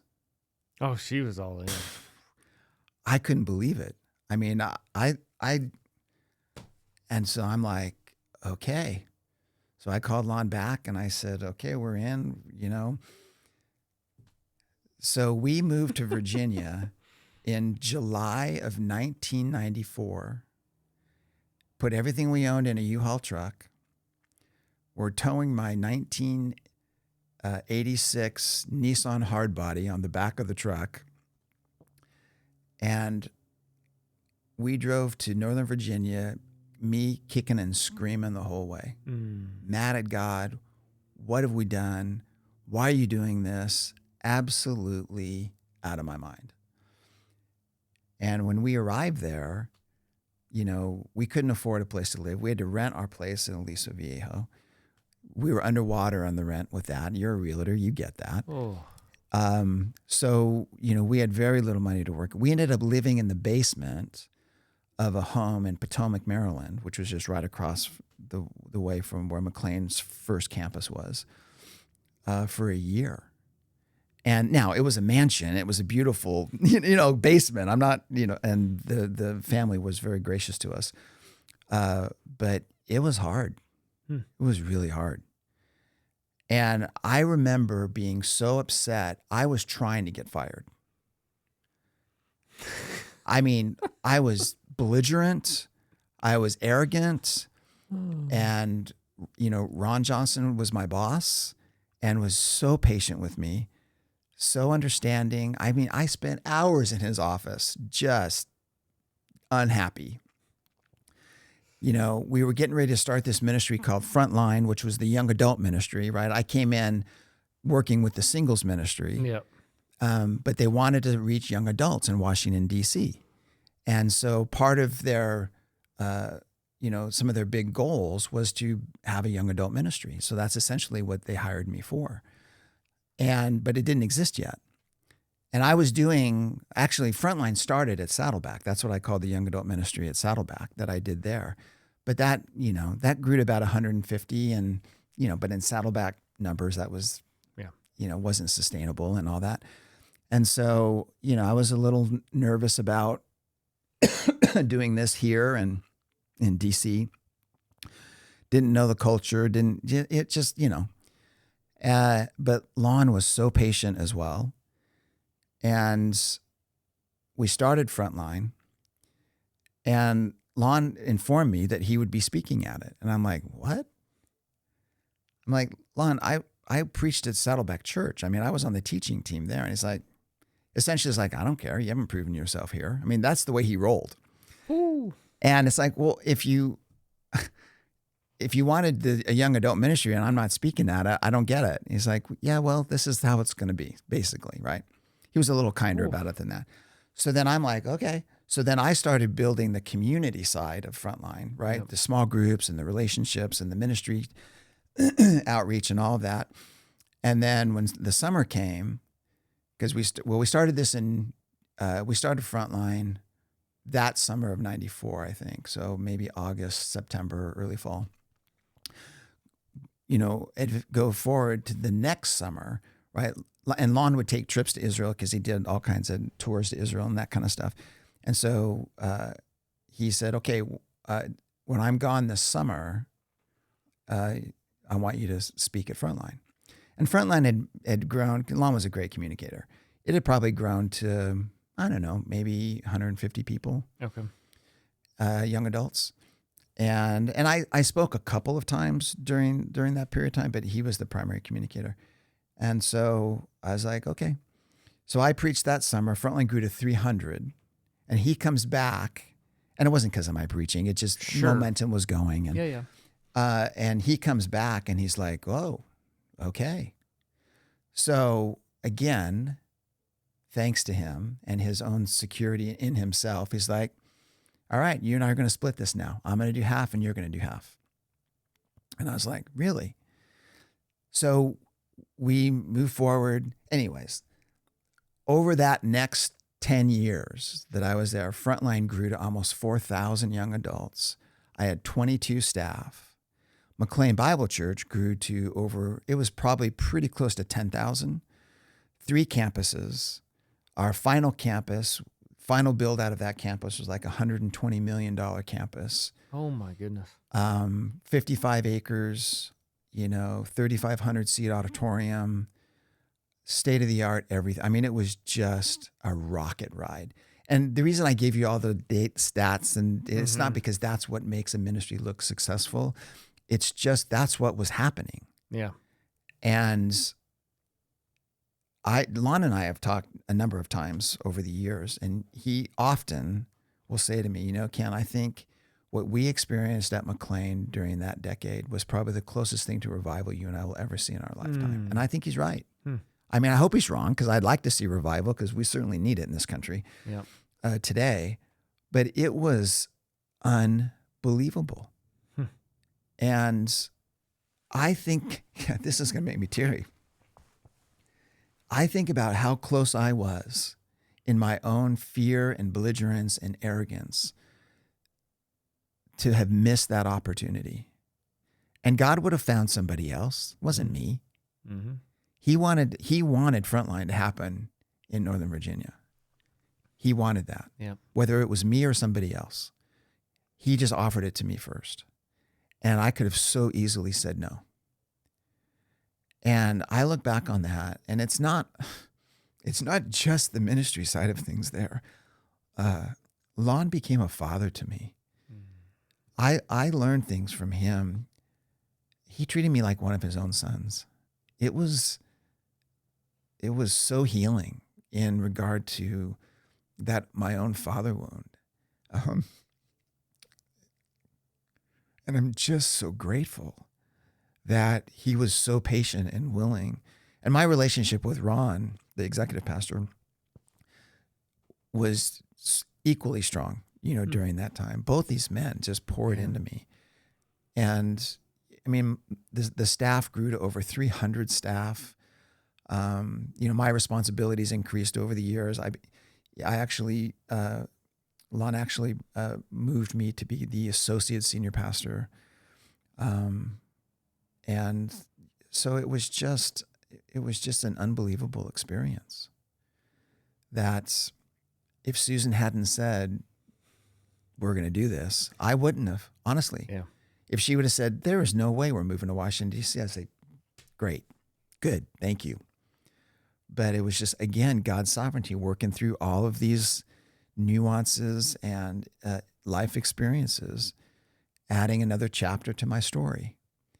And all that God had taught me during that time helped to inform the next season. And because nothing's wasted. God doesn't waste anything. He holds every tear in his bottle, every experience we've ever had. He is fully aware of. He is with us. He gets us. He created us. And so he knows why we do what we do. And yet he still loves us with a fierceness and a intensity that is hard for us to actually accept and internalize. Mm-hmm. So you stay at McLean Bible Church 10 years. Oh, yeah, 10 and a half years. 10 and a half years. And things are good with family, kids? Yeah, I would say if Susan were sitting here, yes and no. I was an absolute workaholic. Okay. All right. When Lon would go doing his Israel tours and stuff, I was up. Yeah. And so we had 9 services at one point. We had two Sunday evening services. So we had 2 Frontline services and then 7, MBC, McLean Bible Church services. And at 2 campuses. So you'd preach at one, there'd be a driver waiting, take you to the next one, preach, come back. I mean, it was live worship at both locations. And then you would just walk out on stage and start preaching. So when Lon wasn't there, most of the time, I was preaching 9 services, 2 different sermons, because I'd be preaching a different sermon for the morning than I did in the evening. And so you can imagine just all the prep time that goes into that. Plus, I'm not only managing my staff of 22, right? I've got church-wide responsibilities, overseeing other areas of ministry, more at a senior level, but still, there's always the crisis du jour, no matter what's going on. Yep. And it was hard for Susan and for my girls. Yeah, I bet that's a lot. Plus, it was probably a 30 to 45 minute commute each way, because the church was in a very affluent area. It started in McLean, which is like Bel Air or Brentwood here in Tennessee, and moved to Tyson's Corner, which isn't much less, but we had to live about 30 minutes out because just housing and stuff is just way too expensive. Okay. How do we get back to California then? Well, so Lon had approached me around in 2003 probably and said, hey, we need to be intentional about a succession process. And I was the most likely candidate. You know, that was when Jim Collins and Good to Great and, you know, all the Willow Summit things were going on at their heyday and all of that. So Lon and I had gone to a number of those summits together and had taken some staff as well at different times. And so Lon was very intentional about thinking through long-term things and said, here's what I'd like to do. He said, I'd like to start a process with you, with the elders, to determine whether or not you'll be the next senior pastor at McLean Bible Church. No promises. You've done a great job in what, you know, you've been doing. So, and at the end of that it was a 3-year process. And at the end of that 3 years, if we determine that you are, then we'll talk about what succession looks like. And if not, you can keep doing what you're doing and no harm, no foul. And so I take that home and I said, hey, Lon and I had a conversation, because I learned my lesson, right? Lon and I had a conversation today about me potentially one day taking over as senior pastor at McLean Bible Church. And she looked at me and essentially she said, not interested. And I was like, what? She's like, honey, you're becoming more like Lon and less like you. So she saw a change going on in me. Now, again, doesn't mean Lon's a bad guy, but very direct, very intense leader, type A personality, energy to boot, just go, go, go. And my workaholism and the things that were going on at home, not that it was bad, is I just wasn't present to the extent that I needed to be. And when she said that, I kind of freaked out. I'm like, what are you talking about? She's like, I think it's time for us to move back to California. And I'm like, to what? No. I mean, it was not good. It was probably one of the most contentious points in our marriage. So that summer, so it's kind of like end of conversation. Sure. So that summer, because we'd always come to California to visit family and everything usually during the summer, we'd come out for a couple of weeks. We're flying back from a summer trip and we're having this conversation again on the airplane. And I remember she turned to me and she said, you don't get it, do you? I feel like I'm going back to a concentration camp. Oh. Susan that is not her. So when she said that, it put me back in my seat and I'm like, oh, we're in trouble, or I'm in trouble, because she was dead serious. Now, you know, no disrespect to those who actually went through that. And again, you know, no, these are emotions that are very real and very intense. Yep. And it got my attention. So when we get back, I realized, okay, I got to do something here. This is going to blow our marriage up. And I'm thinking, I got nowhere to go. I've got the gold ring here now at McLean Bible Church, right? You don't get these kind of opportunities. Or, you know, I told her, I said, honey, if I become senior pastor, our future is completely set. Mm-hmm. We are essentially golden, right? That was my perspective. And she didn't care. She wanted to move back to California. She missed family. She had a really hard time connecting to other women in Washington, D.C. It was difficult at McLean for the kids with youth group and stuff because we were so far out. You know, our oldest daughter, Jessie, ended up becoming part of Young Life because she really couldn't be a part of the McLean youth group. And so that created a little bit of a disconnect there. I mean, Young Life was great for her, but it felt like I was going to a job. It did that it was just different. And so we had a friend that actually introduced Susan and I and was part of us actually getting married. Her name was Terry Zwick. And she was going to a church called Coast Hills. And so I called Terry and I said, Terry, would you inquire? Because she was kind of tied into the leadership at Coast Hills. And I said, would you inquire and see if they have any interest in starting a young adult ministry? That's all I know how to do. And she said, absolutely. Would you guys be willing to move back to California? And I said, well, we're definitely entertaining that. So she inquires, and the senior pastor's name was Denny Balesi. And Denny's like, yeah, we'd be really interested in talking to Ken about that.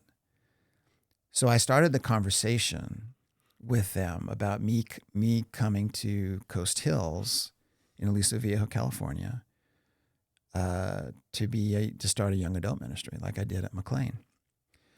Well, not long after I had that initial conversation, Rick Warren calls me.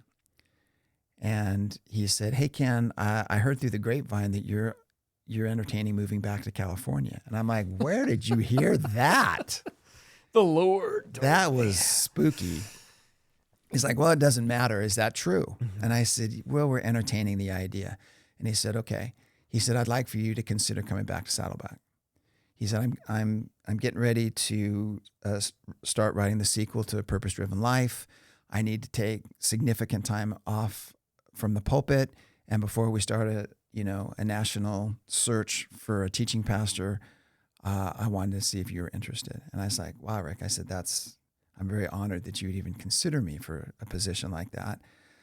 I said, I need to be honest with you. I've already started a conversation with a church, in the Saddleback Valley, mm-hmm. that I feel like I need to kind of see that through before I can entertain the possibility of coming back to Saddleback. And he's like, okay, when do you think you'll have that? When do you think you'll know? And I said, well, probably by the end of the summer. He said, okay. He said, I'll call you back at the end of the summer. End of conversation. Click. Yep. And now I'm thinking, oh my gosh, what is going on?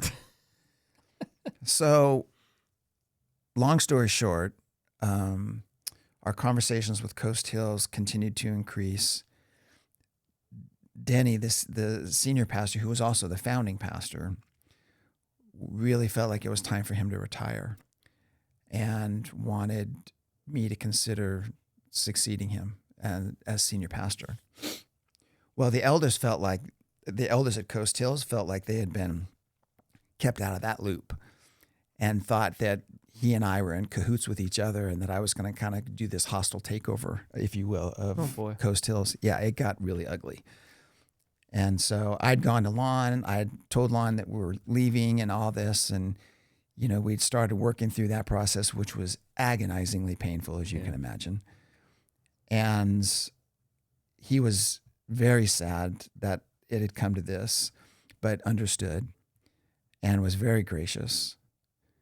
So I go I take a trip to California to kind of go finalize things, and the whole thing blows up.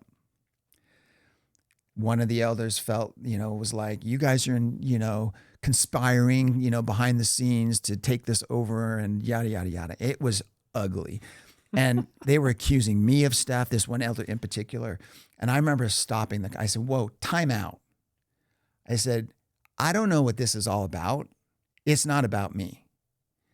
I'm out. And I walked out of the room. I mean, these guys were vicious. And so then now I'm flying back to Virginia, and I'm thinking, great. I've already told Lon I'm leaving.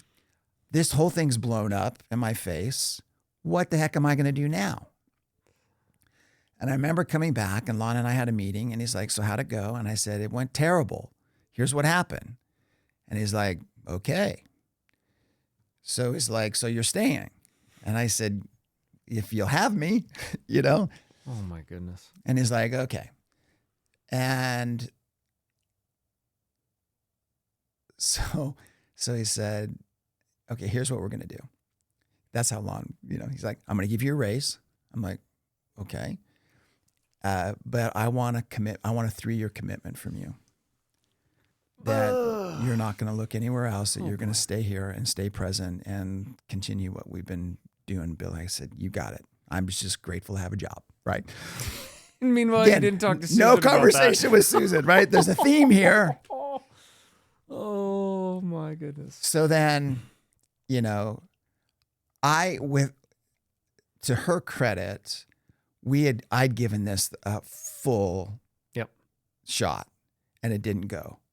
And Susan, her walk with the Lord is strong enough to where she realized, okay, this must not be what the Lord has for us. And so All right. I'm So good. she was gracious. So All right. she's back in. We're all good. Probably, I don't know, a month and a half, 2 months later, I get a phone call from Gary Luke, the chairman of the elder board at Coast Hills. And he's like, and he was part of these meetings, right? He wasn't the most antagonistic person in that. He was he was present.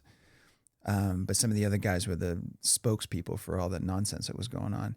And he said, hey, Ken, this is Gary Luke. And I said, hey, Gary. I'm thinking, why are you calling me? Yeah. And he's like, hey, we've had some conversations with Denny, and he has decided it's time for him to retire. And so we're going to start a process to look for the next senior pastor for Coast Hills. And I just want you to know that I put your name in the hat. And I'm like, okay. I said, well, Gary, A, I'm not interested. So you can take my name out of the hat. B, I've just made a 3-year commitment to Lon Solomon that I'm not breaking. Trust me, ain't going to happen.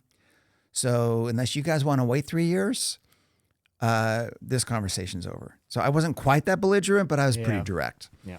And he's a big boy. And he's like, okay. He said, well, I hear you. So, and I don't even remember how the phone, I just remember that I was like, I'm fiercely loyal to Lon, especially like, not that I wasn't before, but I was like, I'm all in. And so we hang the phone up, and I'm certain that that is the end of any conversation that we will ever have with Coast Hills Community Church. And so fast forward another few weeks, get another phone call. Hey, Ken, it's Gary. Yeah, we're just kind of wanting to keep you updated on the process. I'm like, Gary, I am not interested. Right. Another few weeks go by, another phone call. Hey, Ken, it's Gary Luke. I'm like, Gary, what do you not understand? Stop it. I'm not interested. A few weeks later goes by, maybe another month goes by. My assistant, who sat outside of my office door, she said to me one day, she said, hey, Ken, there's a guy named John Holberg on the phone.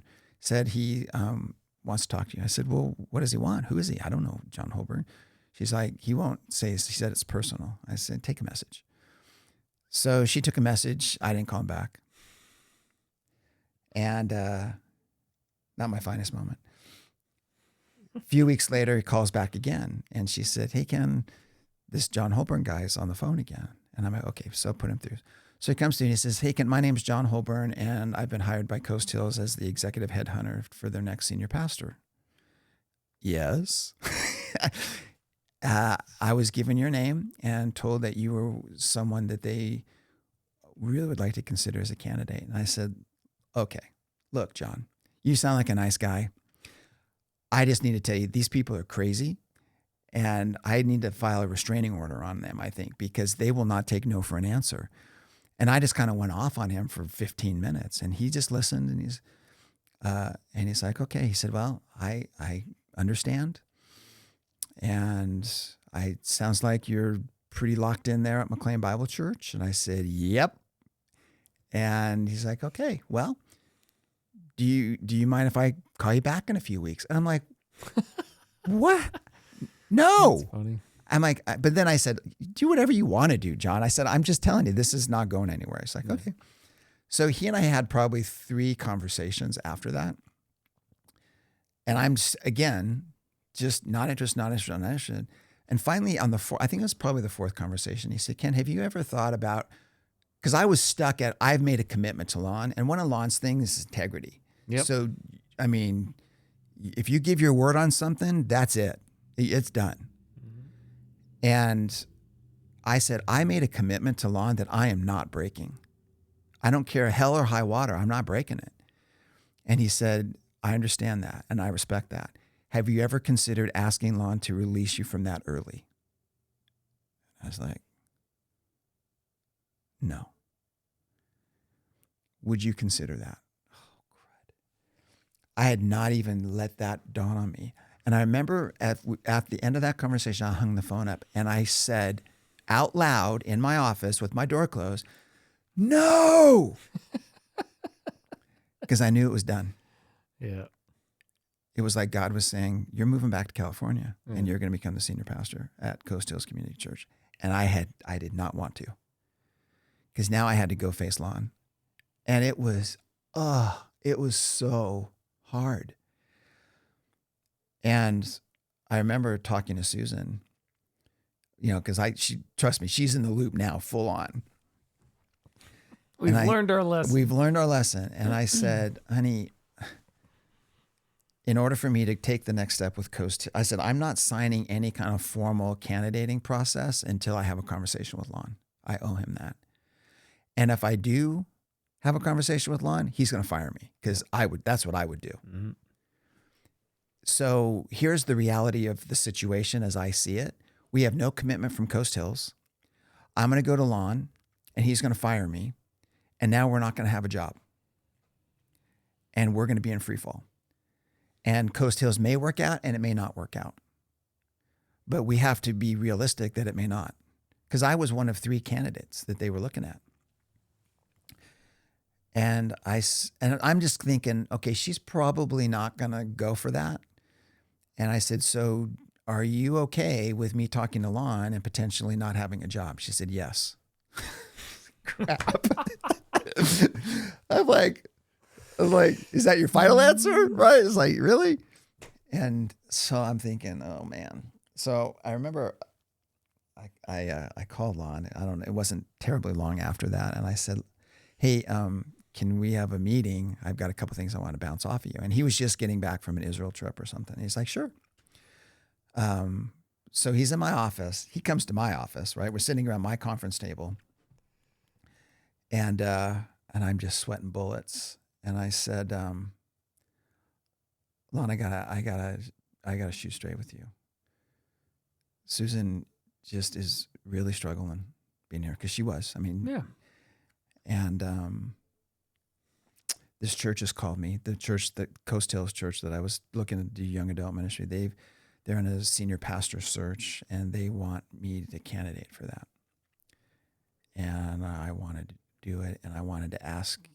And he said, he just kind of sat there, nodded his head like this, and it's like the death nod. It's the worst. And he said, so we're back there. And I said, yeah. And he said, if I remember correctly, you made a 3-year commitment to me. And I said, yes, I did. So what's going on with that? And I said, well, I want to honor that commitment, but I also wanted to ask if you would be willing to let me out of that early.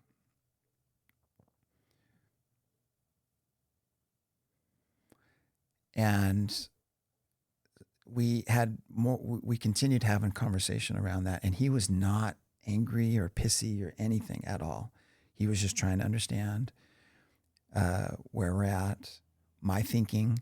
He said, so let me make sure I get this straight. You don't have all your ducks in a row. You don't have a job offer from them or anything. You're coming to me now after everything we've been through, and you're asking me to release you early from this commitment without knowing for sure you're going there. And I said, that's exactly right. He liked that. He's like, okay. We need to have some more conversation. I need to bring the chairman of the board in, to the conversation. Because there was no going back now. I mean, we're done. So we burn the boats. And I remember saying to him before he left my office, I said, Lon, I got to be honest with you. I didn't expect this kind of response. I really expected you to fire me on the spot, because that's what I would have done, and kind of get both barrels in the chest, so to speak. And he looked at me and he said, Ken, what do I have to do to prove myself to you? And I remember sitting there thinking, and I said to him, I said, Lon, this isn't about you. This is about me. This is my issue. My lack of trust for you is not because you haven't proven yourself to me again and again and again. there's something in me, and again, this is embedded in my story and my experience with rejection and my feeling like I'm the only one that is looking out for me. And I didn't say that to him then because I didn't understand it then. I understand it today much differently.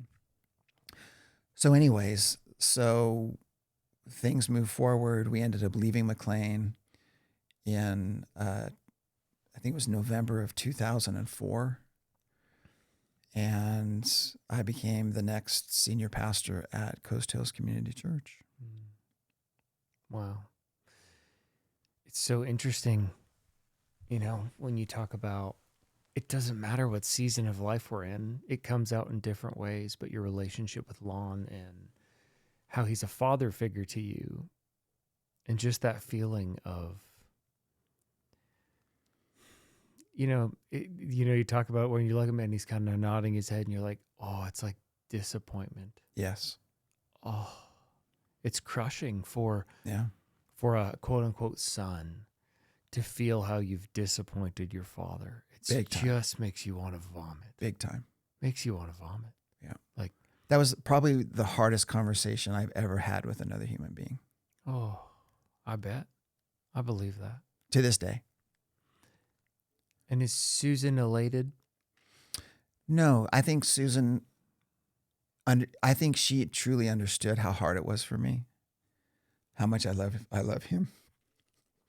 Yeah. But I think she also realized that she was losing me to my false self because I needed the stage. I needed the lights. I needed the national notoriety. I needed all of that to be okay. And while we weren't having those kind of conversations at that point, she is very intuitive and understanding of those things. And so I think it all informed the process for her. And she never rubbed it in my face. She never, was dancing on my grave, so to speak, as we were leaving McLean. It was a death for me. Yeah. It was a huge loss. And with identity, honestly, Dana, I felt like I was going into exile. That's how it felt to me. But I had made a commitment to Susan first when I married her. And I wasn't going to break that commitment in any way, shape, or form. And I realized that the scope of my work and my need to be needed and, the dysfunction around my own leadership at McLean that was on me was feeding something in me that was going to destroy my marriage if I wasn't careful. So you end up getting back to Southern California and you have that need that doesn't go away. I mean, it's not like it just disappears, right? You're going to still want that, but do you bring that on stage at Coast Hills or not in the same change? way? I didn't want to move back to California. Okay. I didn't want that role. Okay. I really didn't. Oh, interesting. I wanted to stay at McLean. I wanted to stay with Lon. That's what felt safe. That's what felt normal. That's where I felt like I had career success, so to speak. Yep. So my moving back to California was honestly it wasn't even because I felt God calling me to it. There was some of that there, but to be honest, I was moving back for Susan and for our marriage. And I don't know if that's the right reason or not, but it's the reason. Yeah.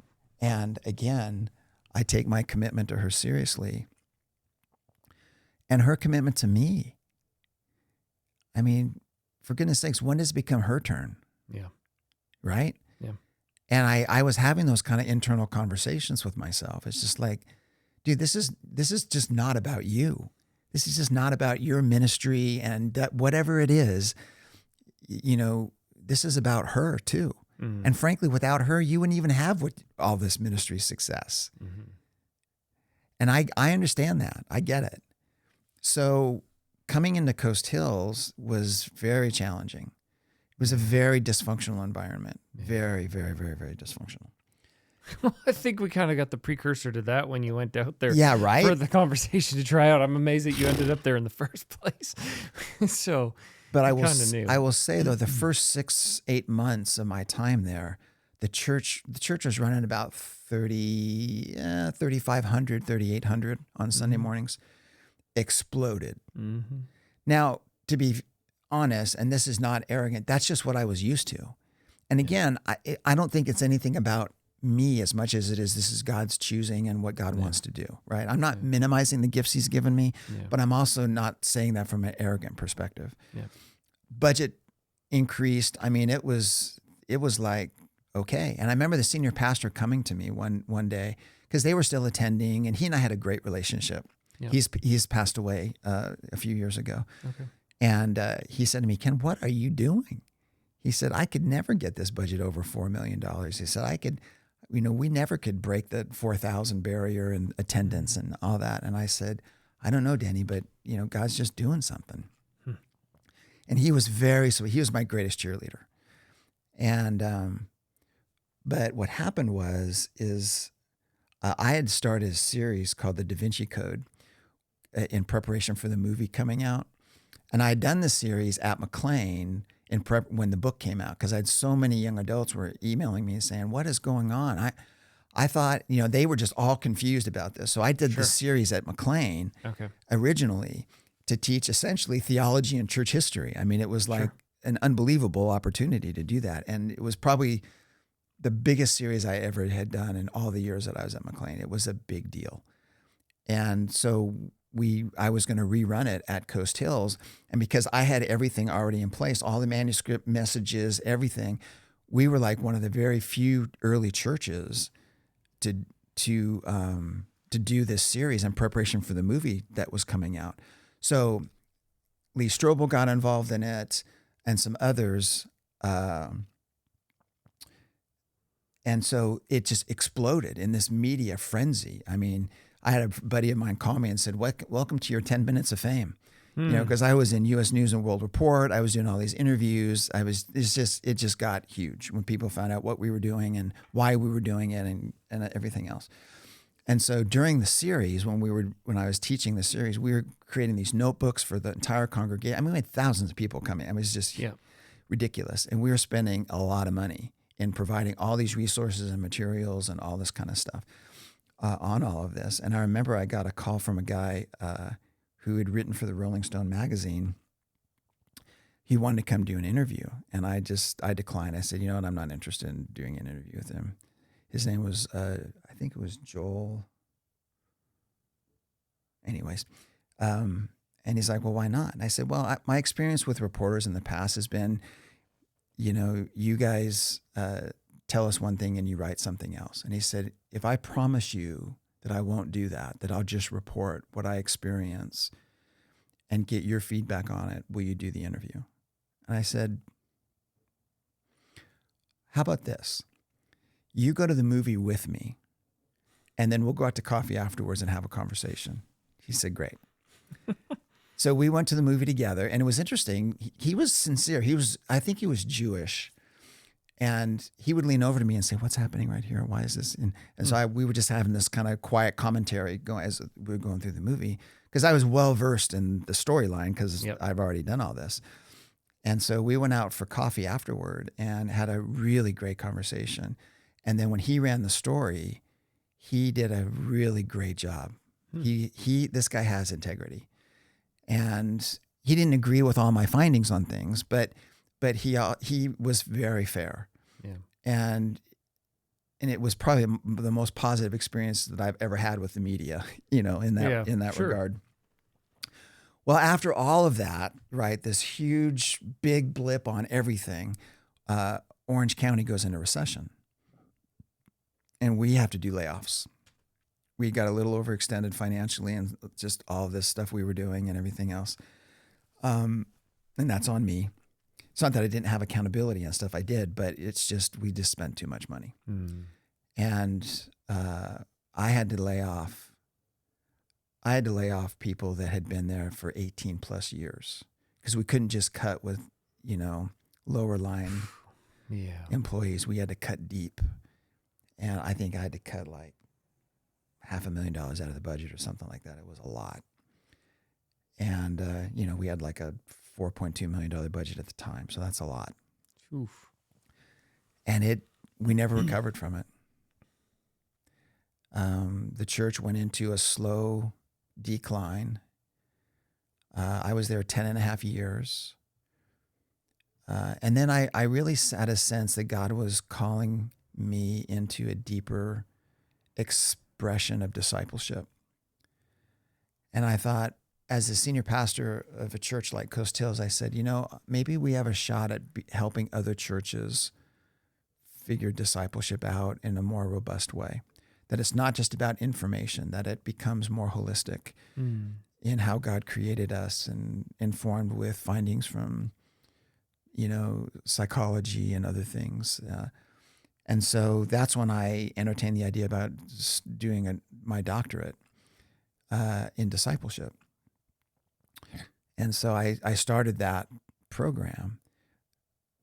But even in all of that and making changes to the church, it was a very seeker-oriented church. We'd have Christmas programs and plays and stuff. We'd have thousands and thousands of people coming to these things. I mean, the outreach was a big deal. And it wasn't that I was against outreach, but it was just, it started feeling more like it's entertainment.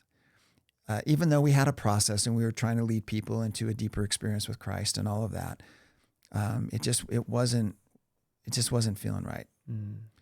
And so as we started moving more and more into this different expression of discipleship than largely just information, that it was actually focused on character formation and transformation and what that looks like and how that's informed by Scripture and such.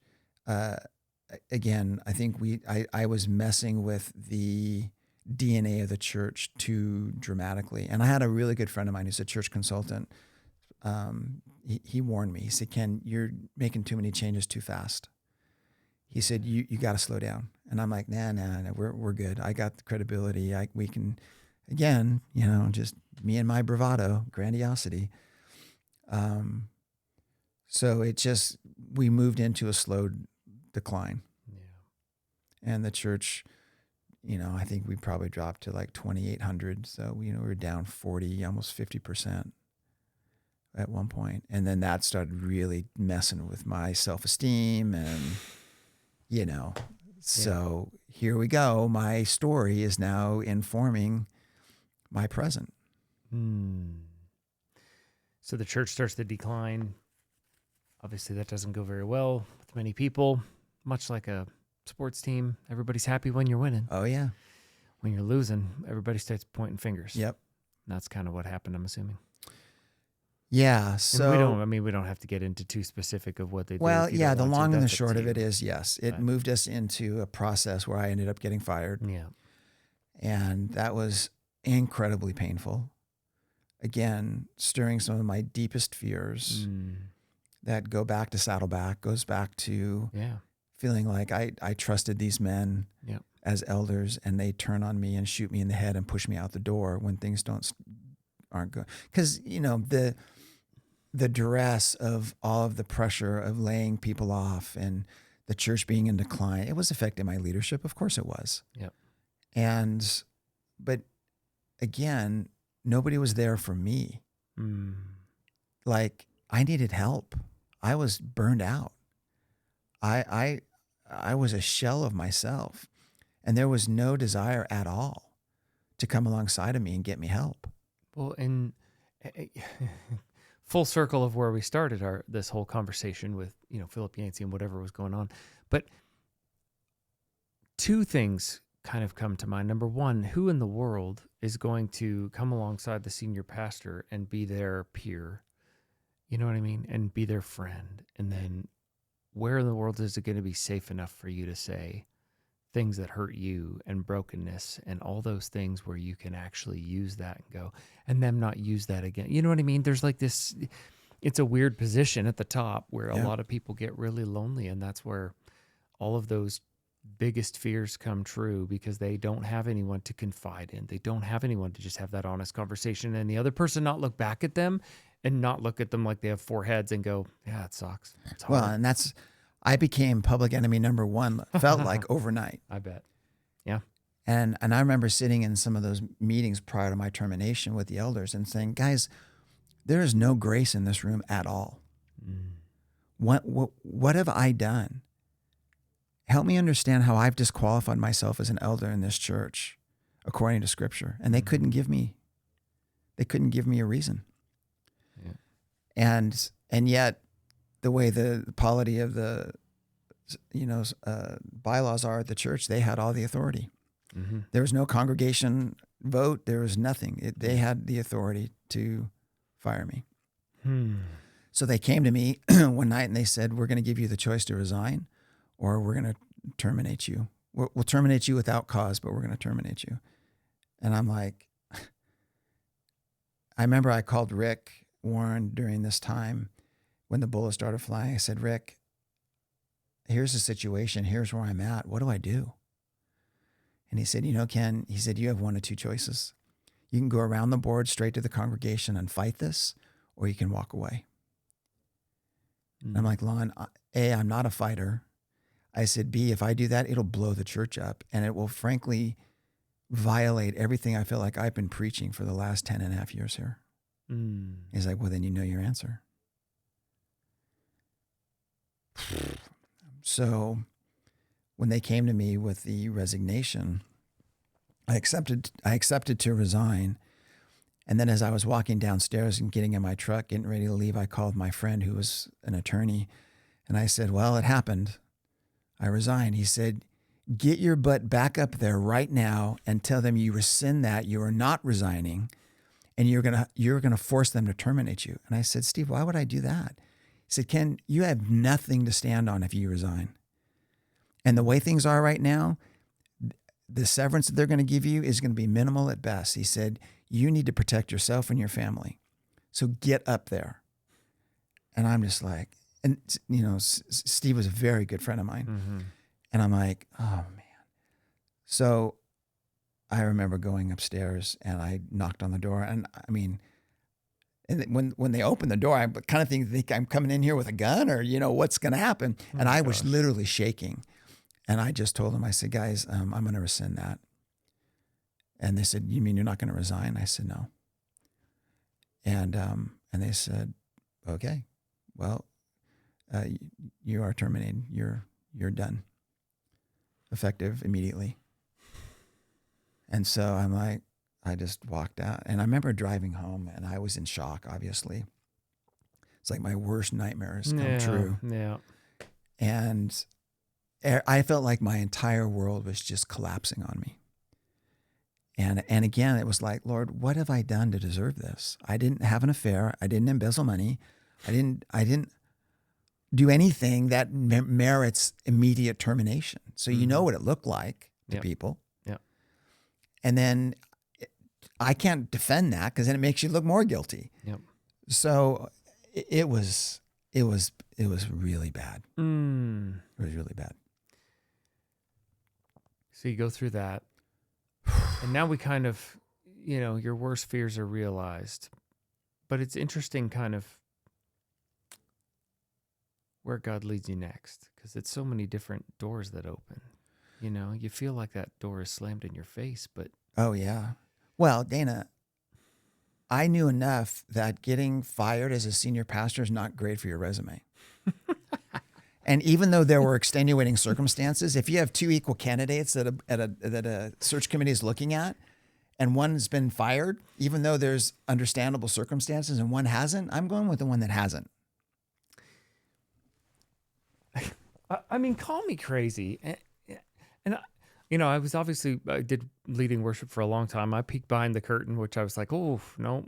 Yeah, I don't like the way the sausage is made. I'm not eating that. No, I'm good. I don't need any of that. And Julie has always been like, yeah, we've seen behind the curtain. Never. Like, okay, yeah, no, that's good. But it's like, why would you want to go back to doing that again, I guess? Yeah. I mean, maybe it's just what you know. But well, after Coast Hills, I went into a deep, deep depression Obviously. and Yeah. catastrophic thinking. Yeah. Wasn't sleeping. I mean, I was a train wreck. Yeah. And there was one church that called me from Colorado. It was a really big church, really well-known church. And they loved my emphasis on discipleship. And the chairman of the search committee called me. And again, I don't know how they got my number. I don't know how they found me. But this is kind of how God has worked in my life. So I saw a little bit of a pattern here. And he said, Ken, we would seriously like to talk to you about being the senior pastor. Church was probably twice as big as Coast Hills, with twice as big a staff and twice as many problems. Oh my goodness. Because that's just large churches. That's just the way it is. And I remember when we had a couple conversations, and I really liked this guy, really good guy. They had been through quite a lengthy candidating process with a couple other people that didn't work out. So they were kind of fast tracking this because I felt like I was checking all the boxes of what they were looking for. And then of course my relationship with Saddleback and with McLean, that all, helped to, build that credibility. And I remember walking on the beach one day and I said to the Lord, because I was so burned out, and I said, Lord, I am scared. Because if they offer me the job, I'm going to take it, not because I feel like you're calling me there, but because I need a job and I need to provide for my family. So I said, this was my prayer. I said, Lord, if this is not from you, please take it off the table, because I don't trust myself to make this decision. It was maybe a week after that, the chairman called me from this search committee and said, hey, Ken, this is going to be a hard conversation. I'm like, okay. He's like, we've decided to go another direction. And I'm like, really? Why? And he gave me a couple of reasons. It wasn't anything, And I remember when I hung the phone up, and Susan was with me at the time, I felt so discouraged and sad. And then I felt like the Lord was like, wait a second, you asked me to do this for you, and I just did it. So let's take it. Let's go from there. And I remember hearing that and going, yes, thank you. I said, but now what am I going to do? Yeah. Because this is all I know. I had no job. Yep. The Coast Hills owed me a significant severance because they misread my contract, even though there were 2 attorneys on my board. And I actually had 1.5 years of severance owed to me because they didn't inform me of termination without cause in the way before my contract renewed. I didn't even know all this stuff until the attorneys got involved. And so that became a whole contentious situation. We didn't take it to attorneys, but my friend Steve, my attorney friend, he was general counsel for the church. And so they had a lot of respect for him. And he just walked into the board meeting one day and he said, this is not happening. This is not the way this is going to go down. And I mean, he didn't threaten them, but he wasn't representing me or anything else. He was just there as, I'm his pastor and his friend, and do what's right. We are doing something that is not right. And God is not going to look favorably on this. So we were able to negotiate that out in a way. We still left a pretty good amount of money on the table, but it was enough to get us through probably a good 8 months, maybe a year. Yeah. Which is really what it takes to get a senior level position if you're starting from scratch. But we didn't feel like God was calling us out of South Orange County. And that was a mutual thing. Leaving would have been so much easier. Yeah. Finding another position in another state would have been so much easier to start over again. But there was repair work that God needed to do and some deeper heart work that God needed to do in me in order to prepare me for what was next, which I assumed would be a local church position, right? But I had a couple of friends who were businessmen come to me in the midst of all of this. We had a community of people, Dana, that surrounded us, that helped us financially. They just, without them, we never would have made it. Right. They supported us emotionally. They were so in our corner. They were the people that were letting us down through the roof to Jesus. Mm-hmm. And I remember I had some really, really strong businessmen in this community. And they came to me and they said, Ken, what do you want to do? Do you want to be senior pastor? Do you want to start a church? What do you want to do? I said, no, I don't want to start a church. And I'm not sure about being a senior pastor. I said, my heart is for discipleship. And I'd been doing the Trinity Encounter at that point, which is a 4.5 day kind of intensive discipleship process that we do on a 2,000-acre ranch in Montana that Dana and many of our mutual friends have been to. And at that point, I'd probably been doing the Trinity Encounter for, 4 or 5 years. And the fruit that I was seeing from that was so substantial that I was really starting to question, for me at least, the effectiveness of preaching and teaching as a pathway for discipleship in the way that I was thinking about it as character formation and transformation into the image of Christ. I'm not against preaching and teaching. I've committed my life to that. And I don't believe God's word ever comes back void. But there was something in the smallness of 15 to 20 men, the highly relational dynamic of living together for 4.5 days, doing life together, having conversations, as everything you've experienced at the ranch, that God was just pinging me. There's something here. And it was resonating deeply with what I really felt like God had honestly created me to do. Mm.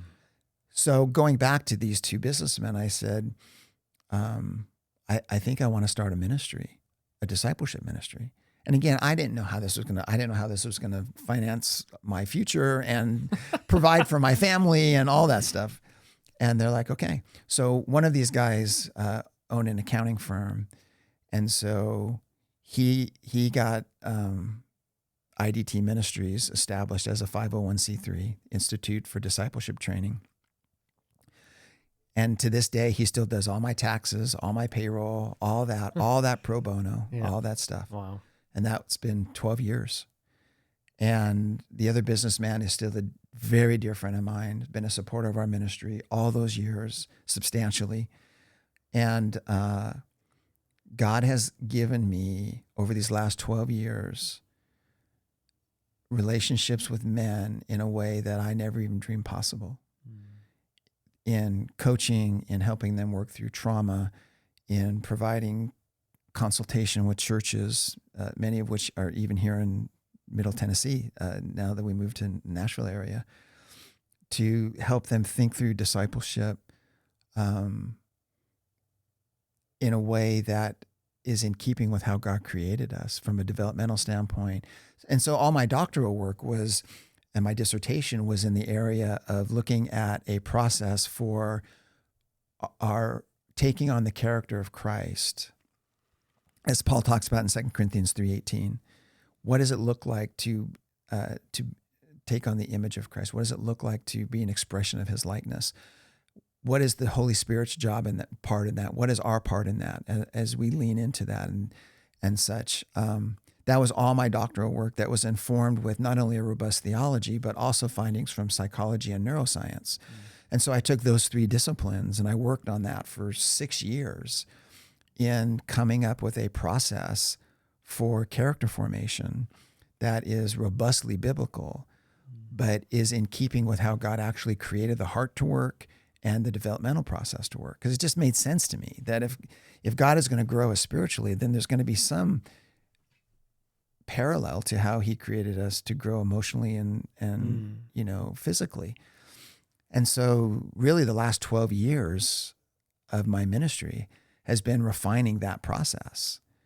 And just the hundreds, literally, of men that I've been able to work with as a result of both the Trinity Encounter and, just my private coaching practice and church work has just, I never could have dreamed this. It was never on my radar. It was,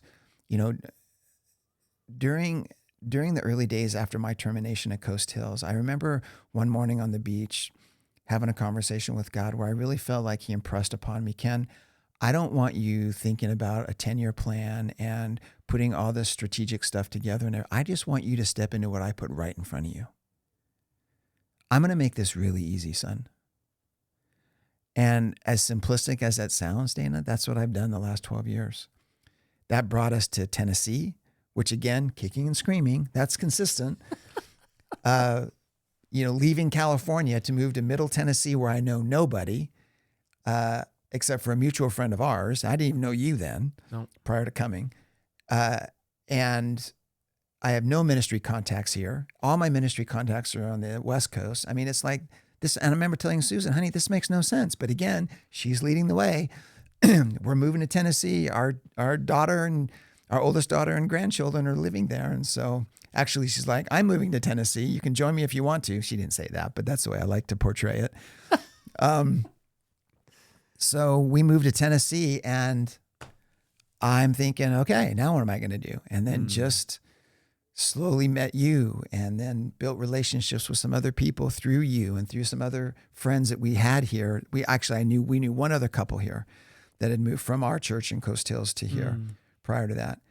And God had just continued bringing people in to where now, Dana, we're staring down a 240-acre ranch here in Tennessee with some mutual friends that is going to become a retreat center that, again, if you would have asked me 12 years ago, I would have been like, you're out of your mind. So I see the sovereignty of God in my life going all the way back to where we started this podcast. I'm 5 years old. My life is over as I from a normal standpoint, right? Now I'm part of a broken family. All the pain and suffering and experiences, all the years that we've kind of looked at, there is a golden thread through all of that of the sovereignty of God. And I've been a follower of Jesus now for 48 years. I know the voice of God. I know God's faithfulness to me. I know his word. And yet there's still days where I struggle. There's still days where I doubt. There's still days where I'm like, really, God? But I have so much, when I look in the rearview mirror of his faithfulness, I have so much for him to remind me of, Ken, I have always been there for you. I will be there for you in this too. Because every step that we take forward as a step of faith is going to involve uncertainty and risk. And it's almost like it's a greater risk each next step. Well, you never know what hangs in the balance, though, of that step. And that's what's, I try to remind myself of that all the time. Dana, just trust the Lord. And you don't get to determine the outcome. Only he does. Oof, that's a good word. And it's like every time. And every time he's just like, hey, all I'm looking for you to do is, I'm not going to make you feel comfortable. No. But I do want you to trust me. Yes. And it's like, oh crap, here we go again. And that's part of the conversations that we're going to have is we don't have it figured out. We are literally in the middle of this trying to just lead with a limp. Yeah. To walk with that limp and go, like you had said earlier, you know what? His strength is perfected in our weakness. Then we're going to put our weakness on display. We're going to boast about our weakness, as Paul says. We're going to put our weakness on display and go, we're just two dudes that don't have it together, that don't have it figured out. You're 61 years old, still trying to realize that you are still loved and wanted. Yeah. And protected by your Heavenly Father. 100%. And we'll get into where I'm at, but it's like, that's where we are at. And that's what we're going to do is we're just going to put one, and that's what this is literally us going, okay, God, our conversations are so wonderful. Do a podcast? Oh, crap. Well, what if no one listens? What if no one does anything? What if, what? We don't get to determine the outcome. Yeah. We don't get to determine that. Well, and I think when we get to the place in our walk with the Lord where we truly can release outcomes to him, that's when I think we're able to walk in freedom and where we can actually be present in our real self in the moment. Because we're not having to manage it. We're not having to control it. And I mean, the irony of this is we can't control it anyway. No, and the more that we try, the worse it gets. Oh my gosh. Just look at the examples in the Bible. Yeah. How David tried to control it and control it and control it, and, Yeah. and it just came unglued. It doesn't work. It doesn't. Yeah, there is something about, I think Eugene Peterson in one of his books refers to it as a long obedience in the same direction. Yeah. It's just a long, I mean, from our vantage point, it's long. From the Lord's, who is eternal, it's like, guys, this is The breath in the wind. exactly, right? But what I love and what I'm really looking forward to sharing with all the guys, or the few guys or the two guys that watch this, I don't know, is God is faithful. Yep. You can trust him. It's not going to be easy, but he's with you. And if I could go back to my 12-year-old self living, sitting on the beach thinking my life was absolutely over and my ministry was done, that I was going to have to go do something else, to make a living, I would tell myself, Ken, God's got this. You can trust him. It's going to be okay. Mm-hmm. Now, I don't know if I would have believed my 12-year-old self. I might have tried to drown him in the ocean, but I really, God has been so incredibly faithful and generous. I've often wondered, Dana, if God wants to bless us and love us. And when I say bless, I don't just mean with material things. Yeah.